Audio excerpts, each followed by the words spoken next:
కీర్తనలోకి వెళ్దాం ప్రియులారా. 20వ కీర్తన భాగంలో ఉన్న 9 వచనాలు సారాంశాన్ని మనం ధ్యానించబోతూ ఉన్నాం. దేవునికి స్తోత్రం. ప్రియులారా, రూపాల్ గారు ప్రకటించిన రీతిగా ఈరోజు రాత్రి సారాంశాన్ని మనం ధ్యానించే వారమై ఉండాలి. ఎందుకంటే కీర్తన మనకి ఏం తెలియజేస్తుందంటే, దేవుడు మనలను కలగజేశాడని, మనము కలిగి ఉన్నవన్నీ కూడా దేవుని వల్లే కలిగాయని ఎవరైతే విశ్వసిస్తారో వారు దేవుని బట్టే అతిశయిస్తారని, అటువంటి వారిని దేవుడు ఆశీర్వదించేవాడై ఉన్నాడని ఈ కీర్తన భాగంలో భక్తుడు తన అనుభవాన్ని వ్యక్తపరిచారు. దేవుని స్తోత్రం. ఎందుకు మనం దేవుడిని నమ్ముకున్నాం? మన సృజించిన దేవుడి మన కలిగి ఉన్నవన్నీ కూడా మనకు అనుగ్రహించాడని, అనగా మన ప్రయాసకు ప్రతిఫలం ఇచ్చి, మనకు ఆయుస్సు ఆరోగ్యం ఇచ్చి, ఈనాడు మన కలిగి ఉన్నవన్నీ కూడా అది దేవుని వల్లే కలిగాయని విశ్వాసం దేవుని బిడ్డలమైన మనం కలిగి ఉండాలి. ఇటువంటి విశ్వాసం ఎవరిలో ఉంటుందో వారు దేవుని యందే అతిశయిస్తారు, కానీ వారి కలిగిన వాటిని బట్టి అతిశయించరంట. ఈ అతిశయం అనే మాటకి కీర్తన ఏమని చెప్తుందంటే, మనకు కలిగిన వాటిని బట్టి ఆనందించడమే అతిశయము. దేవుని స్తోత్రం. అక్కడ రాయబడింది కదా, కొందరేమో రథాలను బట్టి అంట, కొంతమంది గుర్రాలను బట్టి అంట. అనగా మన కలిగి ఉన్న ఆస్తిపాస్తులను బట్టి, కలిగి ఉన్న వాటిని బట్టి మనం అతిశయించేవారం ఉండకూడదు. ఎందుకంటే మన కలిగి ఉన్నవన్నీ కూడా దేవుని వల్లే కలిగాయి. దేవుని స్తోత్రం చెబుదామండి. ఇది లోకస్తులకు తెలియదు. వారు అనుకుంటారు, మా జ్ఞానాన్ని బట్టి, మా శక్తిని బట్టి, మా సామర్థ్యాన్ని బట్టి ఇవన్నీ మేము సంపాదించుకున్నాము అంటారు. కానీ భూమి మీద దేవుడు కృప చూపిస్తున్నాడు. ఆయన సహాయం లేకుండా ఏ మానవుడు ఏదియూ కూడా సమకూర్చుకోలేడు. దేవుని స్తోత్రం. చూడండి, ఇర్మియా గ్రంథంలో ఈ మాట ఇర్మియా ప్రవక్త ద్వారా తెలియపరచబడింది. 9వ అధ్యాయం 23, 24 వచనాలు చదువుకుందామండి. దేవుడు ఇలాగ సెలవిచ్చుచున్నాడు, జ్ఞాని తన జ్ఞానమును బట్టియు, సూర్యుడు తన శౌర్యాన్ని బట్టియు అతిశయించకూడదు. ఐశ్వర్యవంతుడు తన ఐశ్వర్యాన్ని బట్టి అతిశయించకూడదు.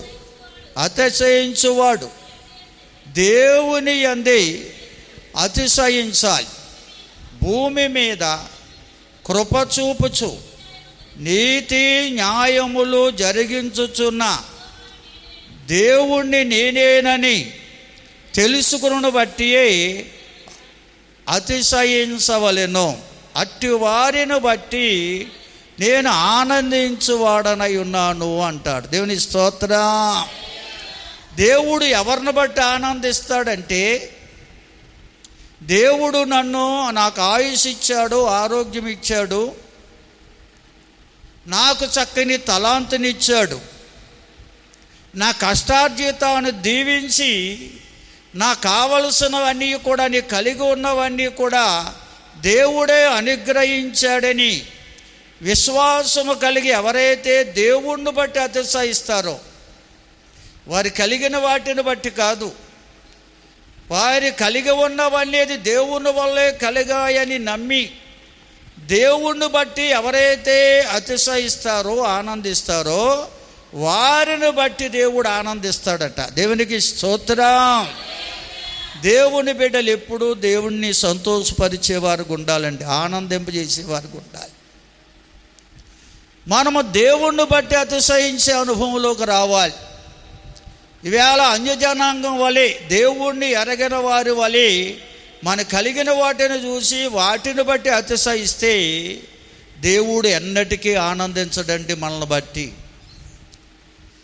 ఎందుకంటే దేవుణ్ణి ఎరిగి ఉండి కూడా దైవ చిత్తాన్ని తెలుసుకోకుండా మనకు కలిగినవన్నీ కూడా ఇది దేవుని వల్ల కలిగాయి అనే విశ్వాసాన్ని పొందుకోకుండా, దేవుళ్ళు అతిశయించకుండా మనం ఉంటే దేవుణ్ణి మనం ఆనందింపజేసేవారం కాము. దేవుణ్ణి ఆనందింప చేయకుండా దేవుని ఆశీర్వాదం రాదు. దేవుని స్తోత్రం, హల్లెలూయా. దేవుని బిడ్డలు ఎప్పుడూ దేవుణ్ణి ఆనందింపజేసేవారు ఉండాలి. దేవుని బిడ్డలమైన మనల్ని బట్టి దేవుడు ఆనందించాలి. అప్పుడే దేవుడు మనల్ని ఆశీర్వదిస్తాడు. దేవునికి స్తోత్రం. మీకు ఎన్నోసార్లు జరిగిన విషయం చెప్పాను నేను. కొన్ని సంవత్సరాల క్రితం మన గ్రామంలో పరిసర ప్రాంతాల్లో ఒక ఆయన అప్పు ఇవ్వడానికి వచ్చేవాడు గాడవేలు నుంచి. అది పెదగాడవేలు అంటారు అనుకుంటాను, మునిపెల్లి అంటారో గాడవేలు అంటారో తెలదు, కానీ గాడవేలి ప్రాంతమే. నిమ్మకాయల సూర్యనారాయణ గారు ఆయన పేరు. ఆయన ఏమంటారంటే కోడిపెట్ల నారాయుడు అని పేరు పెట్టారు ఈ ప్రాంత ప్రజలందరూ. ఎందుకంటే నల్ల కోడిపెట్టని అంటే కోసుకోనాకి ఆ కోసుకునే స్థితిలో ఉన్న కోడిపెట్టని, నల్ల కోడిపెట్టని ఎవరైతే ఇస్తారో వారికి అడిగిన అప్పిచ్చేసేవాడు అండి ఆయన. అప్పిచ్చేవాడు, 2 రూపాయలు వడ్డీ ఆనాడు. అయినా కానీ ఇంటికి వచ్చి అప్పిచ్చేవాడు ఆయన ఒక్కడే. అప్పుడు ఇలాగ ఫైనాన్స్ వాళ్ళు లేరు. అప్పుడు ఇంటింటికి వచ్చి వీళ్ళ ఫైనాన్స్ వాళ్ళు వచ్చి ఇచ్చుకుని వారం వస్తున్నారు వసూళ్ళు. ఆయన నెలకోసారి వడ్డీకి వచ్చేవాడు, రోజూ తిరిగేవాడు ఈ ప్రాంతంలో. ఆయన నల్లకోడి పెట్టి ఇస్తే చాలు. అందుకని ఎవరన్నా అప్పు కావాలంటే ఇక్కడ కొంతమంది సలహా ఇచ్చేవారు. ఏమీ లేదురా నీకు అప్పు దొరకాలి, నారాయణ కాపు అప్పు ఇవ్వాలంటే నల్లకోడి పెట్టనే సిద్ధపరుచు, నీకు ఖచ్చితంగా అప్పిస్తాడు నువ్వు అంటే. నల్లకోడి పెట్టంటే ఆయనకి ఎంత ఆనందమో. అది కోయించుకుని శుభ్రంగా కాలు పెంచుకుని పట్టిపోయేవాడు ఆయన. స్తోత్రం చెల్లించండి.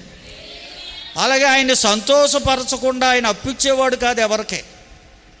అలాగే దేవుణ్ణి సంతోషపరచకుండా దేవుని దీవెన రాదు. మన దేవుడు కోడి పెట్టలను మరేదో అడిగేవాడు కాదు ఆయన.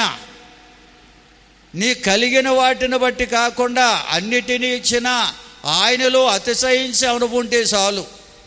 ఆయన నిన్ను బట్టి ఆనందిస్తాడు, నిన్ను ఆశీర్వదిస్తాడు. హల్లెలూయా.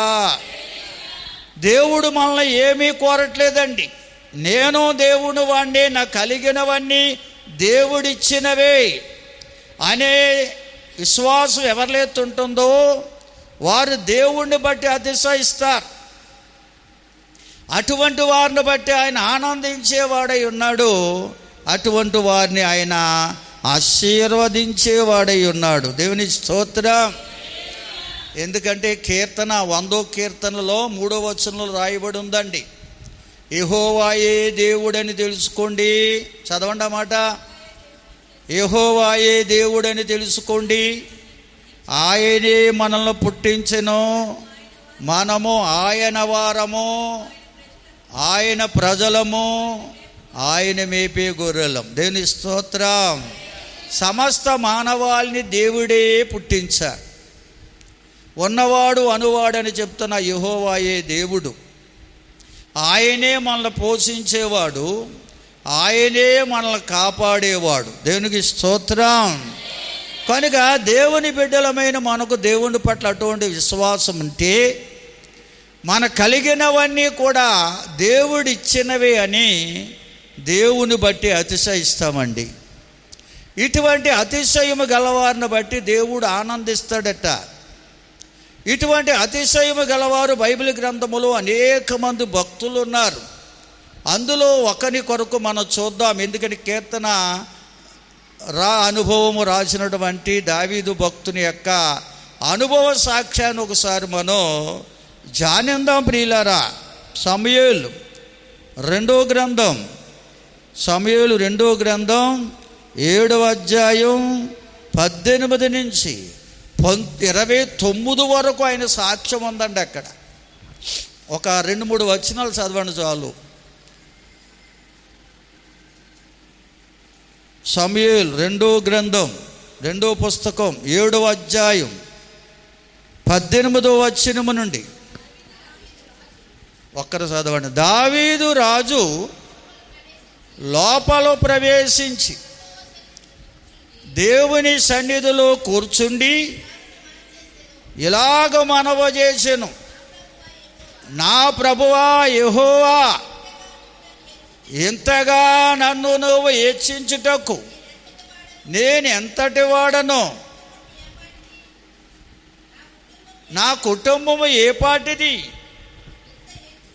ఎంత హెచ్చుగా చేసినదంతయు నీ దృష్టికి కొంచెమై మానవుల పద్ధతిని బట్టి బహుకాలము జరిగిన తరువాత నీ దాసుడనైన నా సంతానమునకు కలబబోవు అని నీకు దానిని గూర్చి నువ్వు సెలవిచ్చి ఉన్నావు.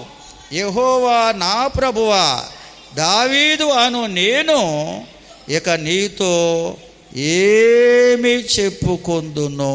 దేవుని స్తోత్రం చెల్లించండి. ఎంత చక్కని మాటలండి. ఇంతగా నన్ను హెచ్చించుటకు నేను ఏ పాటు వాడను, నా కుటుంబం ఏ పాటిది అని దైవ సన్నిధిలో దేవుళ్ళు అతిశయిస్తున్నాడండి దావీదు భక్తుడు. గొర్రెల కాపరగా ఉన్న దావీదు, బాలుడైన దావీదును దేవుడు అభిషేకించాడు. సమూయేలు ప్రవక్త ద్వారా అభిషేకించబడిన దావీదు అనే బాలుడు దేవుళ్ళు అతిశయించడం ప్రారంభించాడు. కనుకనే దేవుడు దావీదును బట్టి ఆనందించి దావీదును ఆశీర్వదించడం ప్రారంభించాడు. బాలుడైన దావీదు ద్వారా గొల్యాతును సంహరించి దావీదును బహుగా హెచ్చించాడు. అంతేకాదు, గొర్రెలు మేపుకుంటున్న దావీదును లక్షలాది మంది ఇశ్రాయేలు ప్రజల మీద రాజుగా ఏర్పాటు చేశాడు. దేవునికి స్తోత్రం. అష్టైశ్వర్యాలు ఇచ్చాడు. దావీదుకు కావలసినవన్నీ సమృద్ధిగా దేవుడు కలగజేశాడు. కుటుంబాన్ని ఇచ్చాడు. ఆశించిందల్లా దేవుడు దావీదుకి ఇస్తూనే ఉన్నాడు. లోకములో పాపములో పడిపోయినప్పుడు గద్దించి బుద్ధి చెప్పి మరలా నిలబెట్టాడు, బలపరిచాడు, దావీదును నడిపించడం ప్రారంభించాడు. దేవుని స్తోత్రం. దావీదుని దేవుడు ఎంతగా ఆశీర్వదించాడో పరిశుద్ధ గ్రంథమే మన సాక్ష్యం ఇస్తుంది ప్రియులారా. అటువంటి దావీదు భక్తుడు 40 సంవత్సరాలు లక్షలాది మంది ఇశ్రాయేలు ప్రజలకు రాజుగా ఉండి ఆ దావీదు భక్తుడ దైవ సన్నిధిలో ప్రవేశించి దేవుళ్ళు ఆనందిస్తున్నాడటండి. దేవా యెహోవా, నా దేవా, నన్నెంతగా హెచ్చించుటకు నేను ఏ పాటు వాడనో, నా కుటుంబము ఏ పాటిది. ఎన్నికలేను నన్ను ఎన్నుకున్నావయ్యా, ఎంత గొప్ప ఆశీర్వాదం ఇచ్చి నన్ను రాజుగా చేశావు, నేను ఏ పాటి వాడినని ఆ దావీదు భక్తుడు 18వ వచనం నుంచి 29 వరకు కూడా ఆ దేవదేవుడు అతిశయిస్తున్న మాటలేనండి. దేవుని స్తోత్రం. 27 చదవండి, ముందుకు వెళ్ళిపోదాం. 26 నుంచి చదవండి అమ్మా. సైన్యములకు అధిపతికి యెహోవా ఇశ్రాయేలుకు దేవుడై ఉన్నాడను మాట చేత నీ నామమునకు శాశ్వత మహిమ కలుగునట్లు నీ దాసుడనైన నా కుటుంబం నీ సన్నిధిని స్థిరపరచబడినట్లు నీవు సెలవిచ్చిన మాట నెరవేర్చుము. ఇశ్రాయేలుల దేవా, సైన్యములకు అధిపతియగు యెహోవా, నీకు సంతానము కలుగచేయుదునని నీవు నీ దాసుడనైన నాకు తెలియపరచితివి గనుక ఇలాగున నీతో మనవి చేయుటకై నీ దాసుడైన నాకు ధైర్యము కలిగెను. యెహోవా నా ప్రభువా, మేలు దయచేయుదునని నీవు నీ దాసుడనైన నాకు సెలవిచ్చుచున్నావే. నీవు దేవుడువు గనుక నీ మాట సత్యము. దయచేసి నీ దాసుడనైన నా కుటుంబం నిత్యము నీ సన్నిధిని ఉండునట్లుగా దానిని ఆశీర్వదించుము. యెహోవా నా ప్రభువా, నువ్వు సెలవిచ్చి ఉన్నావు. నీ ఆశీర్వాదము నుండి నా కుటుంబము నిత్యము ఆశీర్వదించబడునుగాక. అందరూ స్తోత్రం చెబుదామండి. దేవుళ్ళు ఎంతగా ఆనందిస్తున్నాడో దావీదు భక్తుడు, ఎంతగా అతిశయిస్తున్నాడో దావీదు భక్తుడు. ప్రియులారా, వారు కలిగిన వాటిని బట్టి అతిశయించట్లా, రాజ్యాన్ని బట్టి కానీ, అధికారాన్ని బట్టి కానీ, అంతఃపురాన్ని బట్టి కానీ, కలిగిన సంతానాన్ని బట్టి కానీ, దేనిని బట్టి అతిశయించట్లేదు. కానీ వాటన్నిటినీ ఇచ్చిన దేవుణ్ణి బట్టి అతిశయిస్తున్నాడు దావీదు రాజు. దేవునికి స్తోత్రం, హల్లెలూయా. అటువంటి అనుభవంలో నీవు నేను మనందరం ఉండాలని పరిశుద్ధాత్ముడు కోరుతున్నాడు ప్రియులారా. ఎందుకంటే మనము దేవుని వారమే, మన కలిగినవన్నీ కూడా దేవుడు ఇచ్చినవి. వారి పిల్లలు కావచ్చు, గృహం కావచ్చు, ఆస్తిపాస్తులు కావచ్చు, మరి ఏదైనా ఉద్యోగం కావచ్చు, అందం కావచ్చు, ఆరోగ్యం కావచ్చు, మన కలిగినవన్నీ దేవుడిచ్చినవే. దేవునికి స్తోత్రం అనే నమ్మకం మనలో ఉంటే దేవుణ్ణి బట్టి మనం అతిశయిస్తాం, దేవుళ్ళలోనే అతిశయిస్తాం. అటువంటి అతిశయంను బట్టి దేవుడు ఆనందిస్తాడు. ఆనందించడమే కాదు, మనల్ని ఆశీర్వదించడం ప్రారంభిస్తాడు. దేవునికి స్తోత్రం చెబుదామండి. హల్లెలూయా. మనల్ని, మన కుటుంబాన్ని దేవుడు ఆశీర్వదించేవాడై ఉన్నాడని ఈ వచన భాగాలు మనకు తెలియజేస్తున్నాయి ప్రియులారా.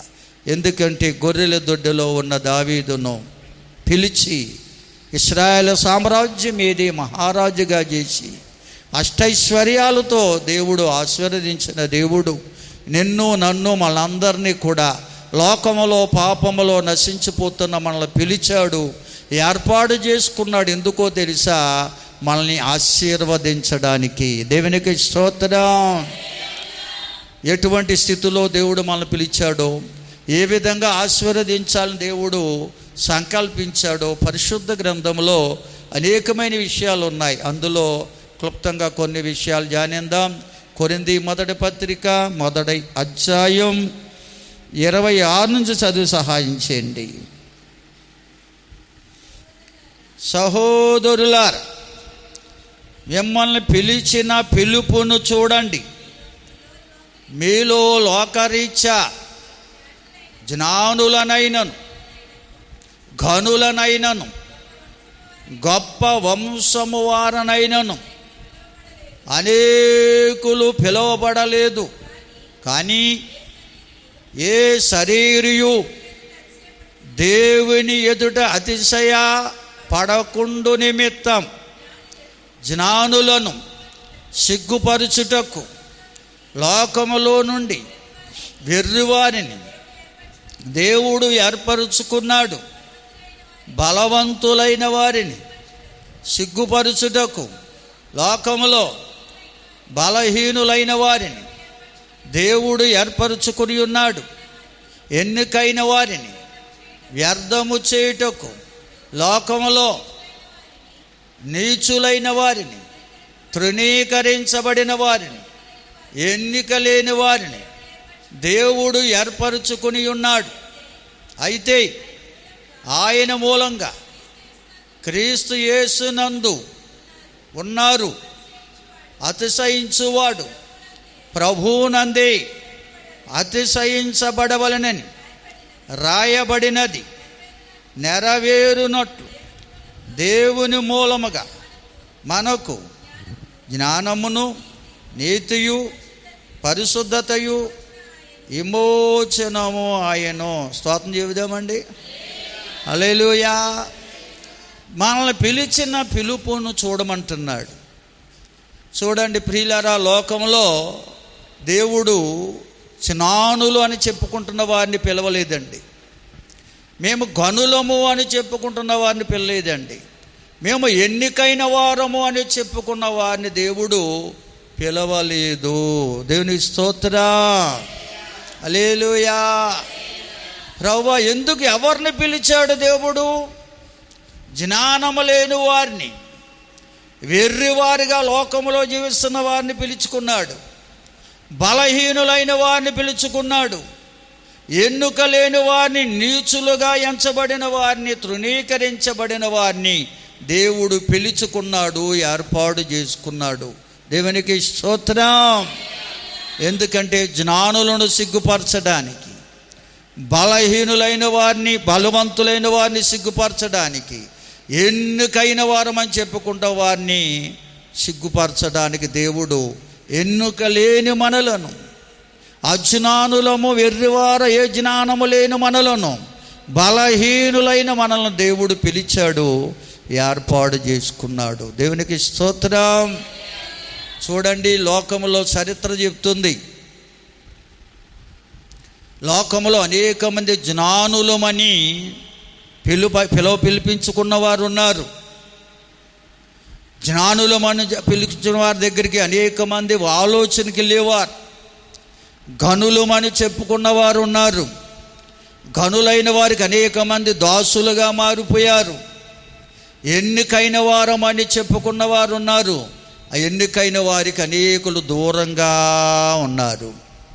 లోకములో 3 రకాల తెగలు, అనగా జ్ఞానులము, ఘనులము, ఎన్నికైన వారము, అనగా ఒక్క మాటలో చెప్పాలంటే అగ్రవర్ణాలము అని లోకములో కొందరు స్థాపించబడ్డారు. వారు కొన్న జ్ఞానాన్ని బట్టి, వారు పొందుకున్న ఘనతను బట్టి, లోక సంబంధమైన జ్ఞానాన్ని బట్టి, లోక సంబంధమైన ఘనతను బట్టి, లోక సంబంధమైన కార్యాలు బట్టి కొందరు మేము జ్ఞానులమని, కొందరు మేము ఘనులమని, కొందరు మేము ఎన్నికైన వారమని కొందరు పిలిపించుకున్నారు. లోకంలో పిలిపించుకున్నారు. వారిని టోటల్గా అగ్రవర్ణాలు అని లోకం సంబోధించింది. కనుక ఎవరైతే మేము గొప్పవారమని చెప్పుకున్నారో వారెవ్వరిని దేవుడు మొదట పిలవలేదండి. మొట్టమొదటగా దేవుడు ఎవరిని పిలిచారంటే, ఎవరినైతే నీచులుగా, ఎన్నిక లేని వారుగా, జ్ఞానము లేని వారుగా, బలహీనులుగా లోకం ఎంచిందో వారిని దేవుడు పిలిచాడు. దేవునికి స్తోత్రం. హల్లెలూయా, హల్లెలూయా. చూడండి, లోకంలో చూడండి ఈవేళ క్రైస్తవులు ఏ స్థితిలో ఉన్నారో. ఇశ్రాయేలు దేశాన్ని చూసి ప్రపంచమంతా వణికిపోతుంది. ఇశ్రాయేలు అనగా దేవుడు ఏర్పరచుకున్న ప్రజలు, ఎన్నిక లేని వారిని దేవుడు ఏర్పరచుకున్నాడు. జ్ఞానం లేని వారిని ఏర్పరచుకుని, ఏ ఘనత లేని వారిని ఏర్పరచుకుని జ్ఞానులుగా, ఘనులుగా, ఎన్నికైన వారిగా దేవుడు నిలబెట్టి ఈవేళ లోకాన్ని వణికించేస్తున్నాడు దేవుడు. దేవుని స్తోత్రం. హల్లెలూయా. కనుక ఈరోజు లోకములో ఉన్న ప్రతి వస్తువు కూడా దేవుడు ఏర్పరచుకున్న ప్రజల ద్వారానే తయారు చేయబడుతూ ఉన్నాయి. స్తోత్రం చెబుదామా? హల్లెలూయా, హల్లెలూయా. కనుక ప్రియులారా, ఈనాడు లోకములో చూసేది, ఈ ప్రజలందరూ కూడా చూసేది దేవుని ప్రజల వైపే చూస్తున్నారు. ఇంత జ్ఞానం ఎక్కడొచ్చింది వీరికి, ఇంత ఘనత ఎక్కడొచ్చింది వీరికి, ఇటువంటి ఏర్పాట్లన్నీ ఎవరు కలగజేశారు వీరికని ఈనాడు లోకమంతా దేవుని బిడ్డల వైపే చూస్తుంది. కారణం ఏంటో తెలుసా? జ్ఞానము లేని మనల్ని దేవుడు జ్ఞానులుగా నిలబెట్టాడు. ఏ ఘనత లేని మనల్ని ఘనులుగా నిలబెట్టాడు. ఎన్నిక లేని నీచులుగా ఎంచబడిన మనలను ఎన్నికైన వారిగా, గొప్పవారిగా లోకములో నిలబెట్టాడు. దేవుని స్తోత్రం. హల్లెలూయా. బిగ్గరగా స్తోత్రం చెల్లించండి. హల్లెలూయా. ఒక్క మాటలో చెప్పాలంటే దేవుని బిడ్డవు నువ్వు అని చెప్పుకోవడమే గొప్పతనం అండి. లోకం పిలుస్తుంది, మీరు దేవుడిని నమ్ముకున్నారండి, వీరు దేవుని బిడ్డలండి అంటే అర్థం ఏంటి? అర్థమేంటి చెప్పండి? దేవుడు వీరిని ఎన్నుకున్నాడు, వీరు దేవుడి బిడ్డలు. ఎంత గొప్పతనమో! దేవుని స్తోత్రం చెబుదామా? కనుక ఎప్పుడైతే దేవుడు ఈ లోకములో అజ్ఞానులను జ్ఞానులుగా, ఘనహీనులు గనులుగా, ఎన్నిక లేని వారిని ఎన్నికైన వారిగా నిలబెట్టడం ప్రారంభించాడో లోకమంతా, లోకజ్ఞానం విర్రితనంగా మారిపోయింది. స్తోత్రం చెల్లించండి అందరూ. మేము చూస్తున్నాం, అనుభవిస్తున్నాం. ప్రతి స్థలములో చిన్న మార్కెట్కి వెళ్తే చాలు, ఎక్కడన్నా మమ్మల్ని పాస్టర్లను గుర్తిస్తే అక్కడ అంటారు, బాబో పాస్టర్ గారులు వచ్చారు, వారితో మేము పోటీ పడలేము, వారు కొన్నట్టుగా మేము కొనలేమని వారు ఒప్పుకుంటున్నారు. దేవుని స్తోత్రం చెల్లించండి. ఏమీ లేని మనకు దేవుడు అన్నీ ఇచ్చి నడిపిస్తున్నాడు అండి. ఒక్క మాటలో చెప్పాలంటే స్తోత్రం చెబుదామా? ఒకసారి ఒక ఆయన అన్నాడు, హల్లెలూయా, సర్వశక్తి గల దేవుడిని నమ్ముకుని కూడా ఆ దేవుళ్ళో అతిశయించే అనుభవం నీకు లేకపోతే ఆ దేవుడు నిన్ను బట్టి ఆనందించడు, నిన్ను ఆశీర్వదించడు. స్తోత్రం చెబుదామా? వీళ్ళ చాలామంది దేవుడిని నమ్ముకుని కూడా దైవజ్ఞానాన్ని పొందుకోకుండా, దేవుడిచ్చే ఘనతను పొందుకోకుండా, దేవుడిచ్చే ఆ యొక్క ఎన్నికైనటువంటి ఉన్నతమైన స్థితిని పొందుకోకుండా ఉన్నారంటే కారణం వారు దేవుణ్ణి బట్టి అతిశయించట్లేదు కనుక, దేవుణ్ణి వారు ఆనందింపచేయట్లేదు కనుక దేవుని ఆశీర్వాదం చూడలేదండి. దేవుని స్తోత్రం చెబుదామండి. నువ్వు ప్రభువుని నమ్ముకుని కూడా, సర్వశక్తి గల దేవుని నమ్ముకుని కూడా, సమస్తము చేయగల దేవుణ్ణి నమ్ముకుని కూడా దేవుళ్ళు అతిశయించే అనుభవం నీకు లేకపోతే, నీ కలిగిన వాటిని బట్టి అతిశయిస్తే నీవు ఎన్నటికీ జ్ఞానివి కాలేవు, ఎన్నటికీ ఘనత పొందలేవు, ఎన్నటికీ అందరికంటే గొప్పవాడిగా లోకములో దేవుడు నిలబెట్టాడు. దేవుని స్తోత్రం. హల్లెలూయా, హల్లెలూయా. బిగ్గరగా స్తోత్రం చెబుదామా? హల్లెలూయా. ప్రియులారా గమనించాలి, ఈ ఘనత అంతా ఎక్కడి నుంచి వచ్చింది? ఈ జ్ఞానం ఎక్కడి నుంచి వచ్చింది? ఈ గొప్పతనం ఎక్కడి నుంచి వచ్చిందంటే అది కేవలం దేవుడిచ్చిందండి. కనుక దేవుళ్ళో అతిశయించే అనుభవం కావాలి. మనం కలిగి ఉన్న వాటిని బట్టి దేవుళ్ళు అతిశయించాలి. ఇవన్నీ కూడా దేవుడిచ్చినవని విశ్వాసం ఉంచి దేవుళ్ళు అతిశయిస్తే దేవుణ్ణి ఆనందింపజేసిన వారం అవుతాం. దేవుడు మనల్ని ఆశీర్వదించడం ప్రారంభిస్తాడు. జ్ఞానులుగా, ఘనులుగా, గొప్పవారిగా లోకములో నిలబెడతాడు. నమ్మిన వారు స్తోత్రం చెబుదామా? అందుకంటే అతిశయించేవారు ప్రభు అయిన యేసుక్రీస్తునందే అతిశయించాలి. ఈ జ్ఞానమంతా ప్రభు అయిన యేసుక్రీస్తు ద్వారా అనుగ్రహించబడింది.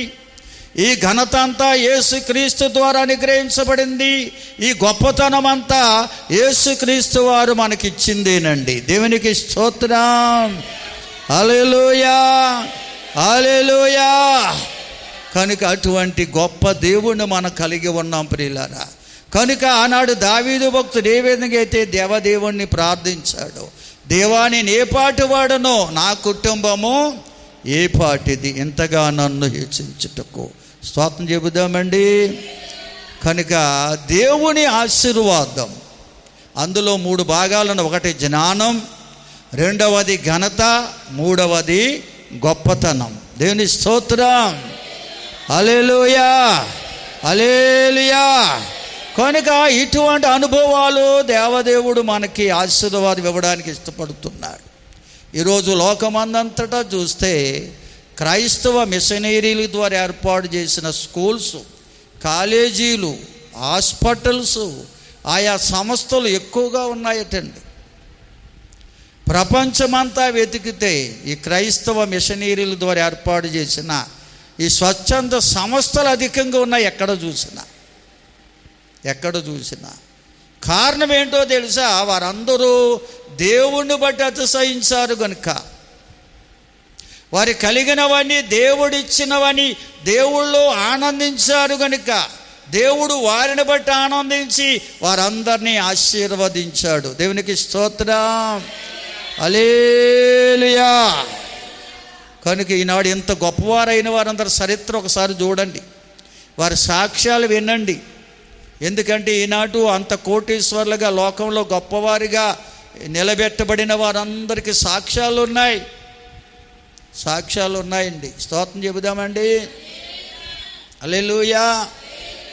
మేము కాకినాడలో నేను కొన్ని సంవత్సరాలు అంటే ఇంచుమించు 27-28 సంవత్సరాల క్రితం ఒక సెమినార్కి వెళ్ళాను సేవా ప్రారంభంలో. ఆ సెమినార్ ఎవరిదంటే కేఏ పాల్ గారు తండ్రి గారు ఏర్పాటు చేశారు. ఆ సెమినార్ బర్నబాస్ గారు, కేఏ పాల్ గారు అన్నగారు డేవిడ్ రాజు గారు, వారి బావగారు యేసుపాదం గారు, వీళ్ళందరూ కలిసి కేఏ పాల్ గారు అప్పటికి అమెరికాలో దేవుడు ఉన్నతమైన స్థితిలో ఉంచేశారు ఆయన. ఏమీ పశువుల కంపౌండర్ యొక్క కొడుకు ఆయన.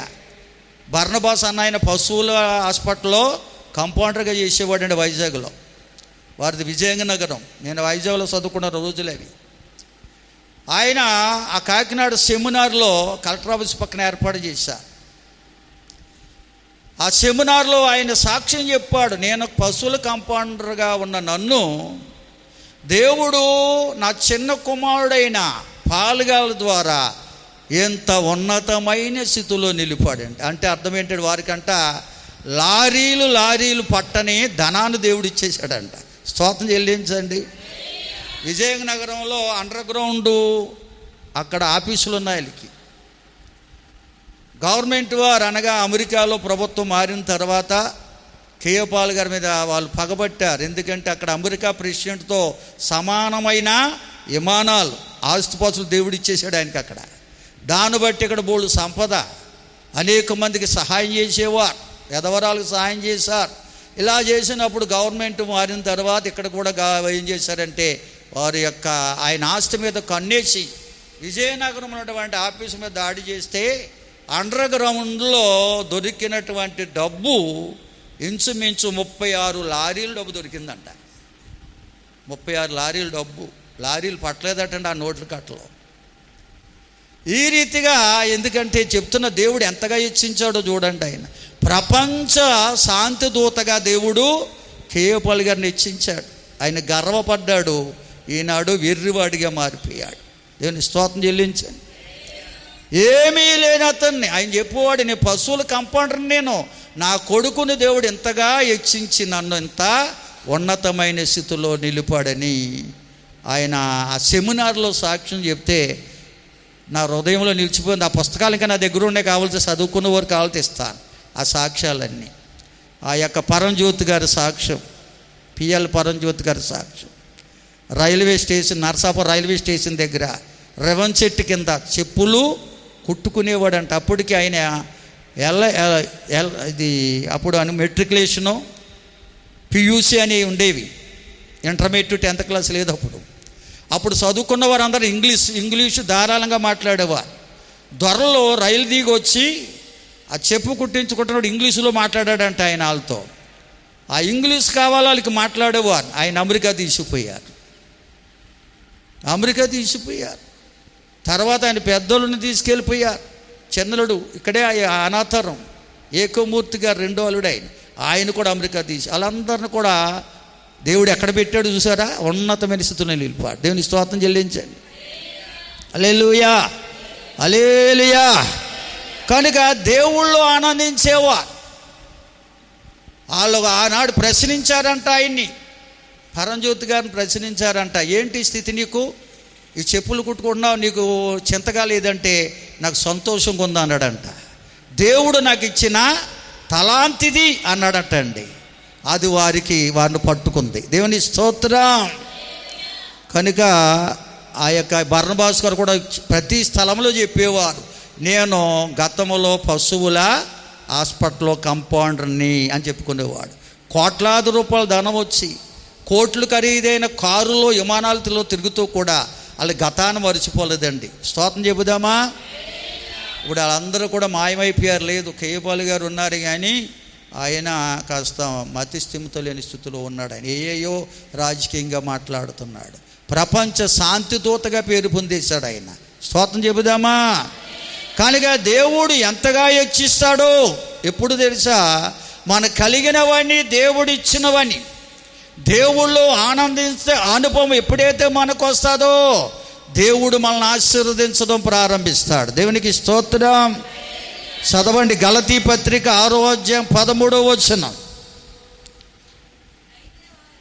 అయితే వారు సున్నతి పొందిన వారైనను ధర్మశాస్త్రము ఆచరింపరు, తాము శరీర విషయమందు అతిశయించు నిమిత్తం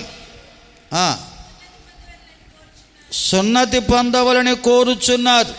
అయితే మన ప్రభువైన యేసుక్రీస్తు శిలువయందు తప్ప నేను దేని యందును అతిశయించుట నాకు దూరమగునుగాక. అందరూ స్తోత్రం చెబుదామా? పౌలు భక్తుడు సౌలు పౌలుగా మార్చబడిన తరువాత సాక్ష్యం ఇస్తున్నాడు. ఆనాడు యూదులటండి ఎవరైతే సున్నతి పొందుతారో, అక్షరార్థమైన సున్నతి, వారే ఎన్నికైన వారని, దేవుని ఏర్పాట్లో ఉన్నారని, వారే దేవుని బిడ్డలని, వారే ఘనులని, గొప్పవారని వారు అతిశయించేవారట. సున్నతిని బట్టి అతిశయించేవారట. సున్నతిని బట్టి అతిశయించేవారు. సున్నతి పొందగానే మేము గొప్పవారు, దేవుని బిడ్డలం, దేవుడు ఎన్నుకున్నాడు మమ్మల్ని, దైవ జ్ఞానం గలవారమని ఆనాడు యూదులు వారు కలిగినటువంటి ఆ యొక్క సున్నతిని బట్టి అతిశయించేవారటండి.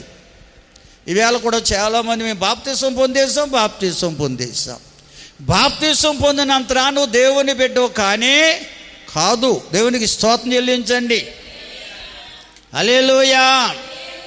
ఆనాడు సున్నతి అనేది వీరి దేవుడు ఏర్పరచుకున్నవారని లోకానికి తెలియజేయడానికి దేవుడు మోషే ద్వారా ఆ సున్నతి కార్యక్రమాన్ని ఏర్పాటు చేశాడు. ఒక ప్రత్యేకమైన జనాంగం లోకాన్ని తెలియజేయడానికి. అంతేగాని సున్నతిని బట్టి వారు అతిశయించడానికి కాదు. దేవుడు మమ్మల్ని ఏర్పాటు చేసుకున్నాడని దేవుళ్ళో ఆనందించాలని దేవుడు చేసిన కార్యం అది. వారు దేవుళ్ళో ఆనందించకుండా లోకంలో పాపం నశించిపోతున్న మనల్ని దేవుడు ఏర్పరచుకున్నాడని దేవుడు అతిశయించకుండా వారు పొందుకున్న సున్నతిని బట్టి అతిశయించేవారట. ఆ సున్నతి, ఆ అతిశయం కేవలం చెడ్డదన్నాడు. దేవుని స్తోత్రం చెల్లించండి. ఎందుకంటే లోకములో పాపం నశించిపోకుండా మన దేవుడు ఏర్పరచుకున్నాడంటే కారణం మనమేదో జ్ఞానులమనో గణులమనో గొప్పవారమనో కాదు. మనము నశించిపోకూడదని ఆయన మనలను వెతికి రక్షించుకుని ఏర్పాటు చేసుకున్నాడు.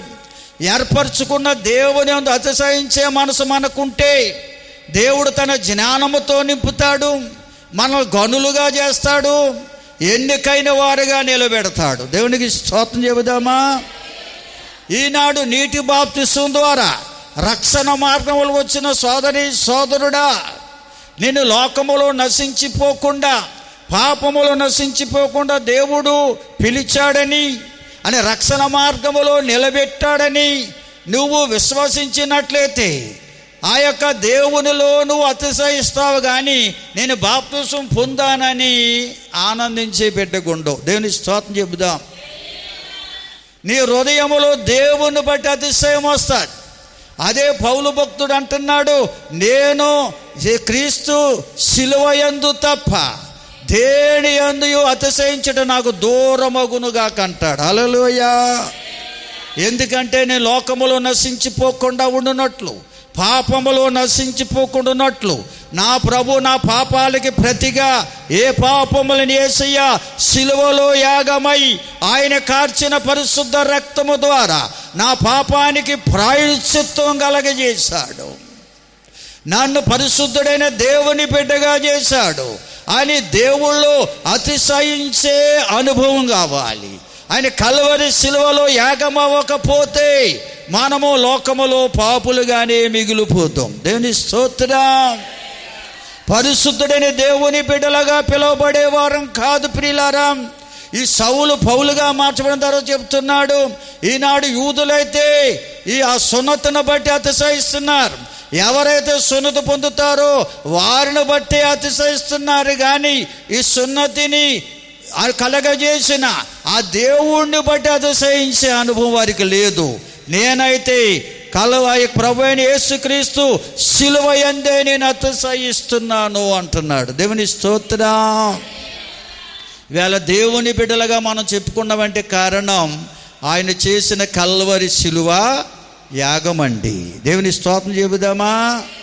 లోకములో నశించిపోతున్న మనలను వెర్రివారిగా, ఘనహీనులుగా, నీచులుగా, తృణీకరించబడిన వారిగా జీవిస్తున్న మనలను జ్ఞానులుగా, ఘనులుగా, ఎన్నికైన వారిగా, దేవుని బిడ్డలుగా ఈనాడు దేవుడు నిలబెట్టాడంటే కారణం 2023 సంవత్సరాల క్రితం ఆయన చేసిన కల్వరి శిలువ యాగమే.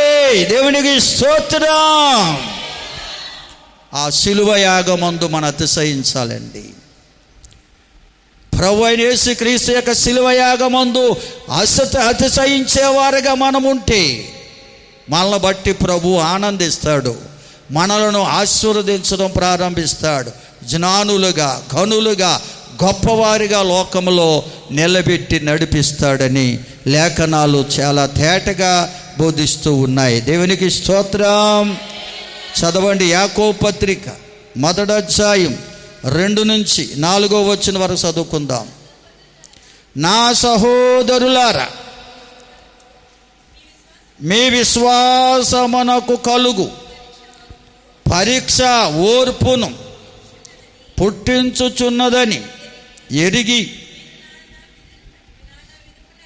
మీరు నానా విధములైన శోధనలలో పడినప్పుడు అది మహదానందమని ఎంచుకొనిడి. మీరు సంపూర్ణులను, అనునాంగులను, ఏ విషయములోనూ కొదువు లేని వారయ్యుండునట్లు ఓర్పు తన క్రియను కొనసాగింపనీయుడి. దేవుని స్తోత్రం చెబుదామండి. హల్లెలూయా. నా సహోదరులారా, మీ విశ్వాసమునకు కలుగు పరీక్ష ఓర్పును పుట్టించునని ఎరిగి మీరు నానా విధములైన శోధనల్లో పడినప్పుడు అది మహదానందమని ఎంచుకొనుడి. దేవుని స్తోత్రం చెబుదామండి. ఎవరైతే ప్రభు అయిన యేసుక్రీస్తు కల్వరి శిలువ యందు అతిశయించేవారు ఉంటారో వారికి ఎదురవుతున్న శ్రమలు, కష్టాలు, ఎటువంటి క్లిష్టమైన పరిస్థితులు వచ్చినా వారు ఆ శ్రమలు, కష్టాలు నాకు మహదానందాన్ని ఇస్తాయని నమ్ముతారట. దేవుని స్తోత్రం చెల్లించండి. దాని పౌలు భక్తుడు అన్నాడు, నేను ఎప్పుడు బలహీనుడనో అప్పుడే బలవంతుడు అన్నాడు. దేవుని స్తోత్రం చెల్లించండి. ఎందుకంటే నా కోసం, నా పాపాలకు సిలువలో మరణించిన ప్రభు సజీవుడై నాతో ఉండి నాకు సహాయం చేయవాడై ఉన్నాడు. దేవునికి స్తోత్రం. నన్ను బలహీనుడిగా ఉంచడాయినా నా బలహీన సమయంలో నాకు బలమును ఇస్తాడు. దేవునికి స్తోత్రం. హల్లెలూయా అని ఆనందముతో ఉండేవాడట. అందుకంటాడు, మీరు సంపూర్ణులను, అనునాంగులను, ఏ విషయములోనైనా కొదువలేని వారయ్యుండునట్లు ఓర్పు తన క్రియను కొనసాగింపనీయుడి. దేవుని స్తోత్రం చెబుదామా? ఎందుకంటే మనల్ని ఏర్పరచుకున్న ప్రభు, మనల్ని పిలిచిన దేవుడు, మనల్ని ఏర్పరచుకున్న దేవుడు ఎన్నడూ మనలను విడిచిపెట్టేవాడు కాదండి. మన పాపాల కొరకు మరణించిన ప్రభు మన ప్రతి అవసరత తీర్చడానికి మనతోనే ఉన్నాడు అనే విశ్వాసాన్ని మనం కలిగి ఉండాలి. అటువంటి విశ్వాసం కలిగిన వారి శ్రమలు వచ్చినా, కష్టాలు వచ్చినా, శోధనలు వచ్చినా, వ్యాధి బాధలు వచ్చినా, ఎటువంటి స్థితిలో పరిస్థితుల్లో ఉన్నా వారు అది మహదానందంగా ఎంచుకుంటారట. దేవుని స్తోత్రం చెల్లించండి. హల్లెలూయా, హల్లెలూయా. ఎందుకంటే కష్టాల్లో, శ్రమల్లో, శోధన నుంచి విడిపించే దేవుడు, మనల్ని బలపరిచే దేవుడు మనతోనే ఉన్నాడనే విశ్వాసం మనతో ఉంటే ఆ ప్రభువునందే మనం అతిశయిస్తాం. ఈ అతిశయం అనేది మహదానందాన్ని పుట్టించేది. ఈ అతిశయానికి మరొక పేరు మహదానందము అన్నాడు. స్తోత్రం చెబుదామా? హల్లెలూయా. అందుకని అదే పౌలు భక్తుడు ఫిలిప్పీ పత్రిక 4:4 అంటాడు, ఎల్లప్పుడూ ప్రభువునందు ఆనందించండి, మరలా చెప్పుదును, ప్రభువునందు ఆనందించండి, మీ సహనమును సహలజనులకు తెలియబడనివ్వండి, ప్రభువు మీకు సమీపంగా ఉన్నాడు అంటాడు. దేవుని స్తోత్రం చెల్లించండి. ఎవరికి సమీపంగా ఉంటాడంట? కష్టాలు వచ్చినా, శ్రమలు వచ్చినా, శోధనలు వచ్చినా, వ్యాధి బాధలు వచ్చినా ప్రభువులో ఎవరైతే ఆనందిస్తారో, ఆనందం ఎటువంటిదంటే మహదానందం అటండి, దాన్ని అతిశయం అన్నారు. అటువంటి వారికి ఆయన సమీపంగా ఉంటాడటండి. అటువంటి వారికి కష్టాలు, శ్రమలు, వేదనలు ఓర్చుకునే ఆ ఓపిక మనకిస్తాడు ఆయన. ఒకరోజు పౌలు భక్తుడు దేవునికి ప్రార్థించాడు, దేవా, నాకు ప్రత్యక్షతలు అధికమైనందున సాతాను ఒక ముళ్ళును నాలో ఒక దూతగా ఉంచాడు, దీని నీకు ఇష్టమైతే తీసివేయమని ప్రార్థన చేశాడు. అప్పుడు ప్రభు ఏం చెప్పాడో తెలుసా? నా కృప నీకు చాలు. హల్లెలూయా. ఎప్పుడైతే ఈ మాట చెప్పాడో పౌలు భక్తుడు అంటాడు, నేనెప్పుడు బలహీనుడునో అప్పుడే బలవంతుణ్ణి అంటాడు. దేవుని స్తోత్రం చెప్పండి. కొరింథీ 2వ పత్రికలో ఉందన్నమాట, దయతో చదవండి. ముందుకు వెళ్దాం. మన మధ్య కార్యక్రమం ఉంది కనుక త్వరగా ముగించుకోవడానికి ప్రయత్నం చేస్తున్నాం. 12వ అధ్యాయం, కొరింథీ 2వ పత్రిక 12వ అధ్యాయంలో 10వ వచనం చదువుదామండి. 9 కూడా చదవమ్మా.